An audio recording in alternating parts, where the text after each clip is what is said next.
E aí, querido amigo, que a graça de Jesus esteja com você. Vamos juntos continuar aqui a nossa meditação aqui na Palavra de Deus e está sendo um estudo maravilhoso, você não acha? Obrigado por estar todos os dias comigo, por compartilhar esse vídeo e se ainda não é inscrito no nosso canal, não se esqueça de se inscrever e ao final de deixar o seu gostei ou não gostei.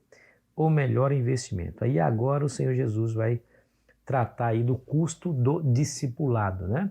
Jesus teve um encontro com um jovem rico e diz a Bíblia que esse jovem foi muito respeitoso com Cristo, né? E pondo-se Jesus a caminho, correu um homem ao seu encontro e ajoelhando-se perguntou-lhe: Bom mestre, que farei para herdar a vida eterna? Olha, ajoelhou-se diante de Cristo, o chamou de bom, né? Bom mestre. Não era um mau menino, era um bom menino, né? Respeitoso. E ele faz uma pergunta aqui crucial, uma pergunta que todos nós devemos fazer. Quais são os requisitos para entrar na vida eterna? O Senhor Jesus então cita os mandamentos da segunda tábua, né? Que é o relacionamento dos seres humanos com o seu próximo. E ele diz assim, eu tenho guardado tudo isso. Eu imagino a cena, Jesus citando os mandamentos e ele fala assim, poxa, que legal, eu estou bem, viu? Estou bem na fita, porque ele diz lá, né? Então ele respondeu, verso 20, mestre, tudo isso tenho observado desde a minha juventude, ou seja, desde a minha juventude, desde que eu fui ensinado, desde que eu conheci isso aí, eu tenho observado. E Jesus vai testar agora a sua sinceridade ao lhe fazer aquela sugestão. Então vai e vende tudo que tem, dá aos pobres e terás um tesouro nos céus. Então depois vem e siga-me. Qual foi a resposta dele? O verso 22, ele, porém, contrariado com esta palavra, retirou-se triste porque era dono de muitas propriedades. Olha aí que coisa interessante, né? E aí eu imagino a cena, né? Depois ele virando as costas, abandonando Jesus, indo embora, e Jesus olhando para ele, indo embora. E Jesus então diz assim para os seus discípulos, quão dificilmente entrarão no reino de Deus os que têm riquezas. E os discípulos estranharam essas palavras, mas Jesus insistiu em dizer-lhes, filhos, quão difícil é para que os que confiam nas riquezas entrar no reino de Deus. É mais fácil passar um camelo pelo fundo de uma agulha do que entrar um rico no reino de Deus. Isso aqui trouxe muita surpresa para os discípulos, porque naquela cultura, riqueza, dinheiro, era símbolo de bênçãos dos céus sobre a vida daquele indivíduo. Pobreza, doença, deficiência, por outro lado, era símbolo de castigo por conta do pecado que aquela pessoa cometeu. Então, se a pessoa é bem de saúde, se ela tem muito dinheiro, é porque Deus a abençoara. E aí, na cabeça dos discípulos, esses estariam no primeiro lugar aí para herdar a vida eterna, ou seja, naquela fila para entrar nos céus, eles estariam nos primeiros lugares. No entanto, Jesus quebra esse paradigma dizendo que é mais fácil entrar no camelo no fundo da agulha do que um rico entrar no reino dos céus. Então eles fizeram aquela famosa pergunta. Verso 26, eles ficaram sobremodo maravilhados, dizendo entre si, então quem pode ser salvo?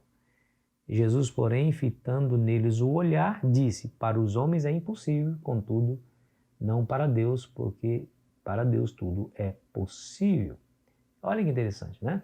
Então, entenda uma coisa, aqueles que confiam na riqueza acham que poderá ter algum favor diante de Deus por conta de serem ricos. Eu resolvo todos os meus problemas eles pensam, né, com o dinheiro que eu tenho no bolso, porque eu compro o melhor remédio, eu pago a melhor consulta, eu compro a melhor casa, eu tenho o melhor... Enfim, você entendeu. Aqueles que confiam nas riquezas colocam as suas riquezas como ídolo na sua própria vida. Foi isso que Jesus demonstrou na atitude daquele jovem. Quando Jesus diz assim, ó, vai, vende tudo que tem e dá aos pobres, e depois me segue, e aquele homem respondendo, contrariado, né, virando as costas e indo embora, demonstrou que a sua riqueza, na verdade, era o seu ídolo. Ele dizia que praticava os mandamentos, mas essa atitude já demonstra que ele não amava o próximo realmente, como dizia amar, ou seja, era uma contradição à sua profissão de fé. E assim nós temos muitos hoje, infelizmente, que contradizem a sua profissão de fé, quando dizem que ama a Deus, mas desconsideram o próximo, a necessidade do próximo, enfim. Nós precisamos aprender essa lição, que a riqueza, o dinheiro, os recursos, não valem mais nada do que areia, não vale nada quanto areia, se nós não usarmos esse recurso para avançar o reino de Deus nessa terra e ajudar outras pessoas que passam por necessidades, aliviar o sofrimento. Se nós não fizermos isso, o dinheiro que nós temos não terá tanto valor ou terá o mesmo valor do que a areia, né? Que acha por todo lado, ou seja, sem valor algum. Estou usando a expressão que Ellen White usa num dos seus livros, né? Mas aí, quando o Senhor Jesus disse para os discípulos que estavam ali maravilhados, quem é que pode ser salvo? A pergunta que eles fizeram, ele responde, isso para os homens é impossível, mas para Deus tudo é possível. Ou seja, só há uma maneira do homem entrar no reino dos céus, somente pela graça, somente pela atitude de Deus, pela salvação que Deus oferece gratuitamente, pela morte de Cristo, pela ressurreição de Jesus. Somente assim.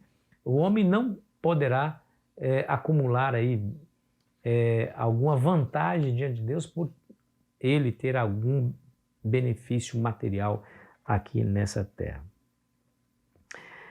Aí os discípulos, Pedro, né, de maneira muito especial, disse o que tinha no coração e que os outros gostaram de dizer, mas não tinha coragem, ele tinha.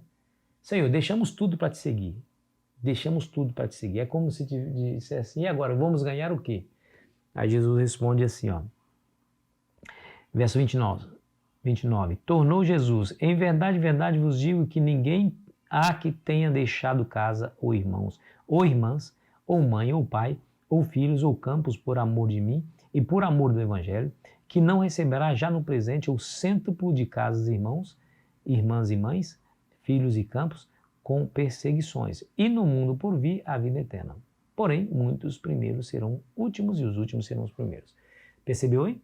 E Jesus está dizendo assim, olha, fique tranquilos, você deixou tudo para me seguir, nesse presente século receberá o cêntuplo, ou seja, 100 vezes mais. E na era por vir, ainda vai ganhar a vida eterna. Mas não se esqueça que o Senhor Jesus disse que receberá 100 vezes mais, inclusive também com perseguições. Ou seja, há dificuldades também.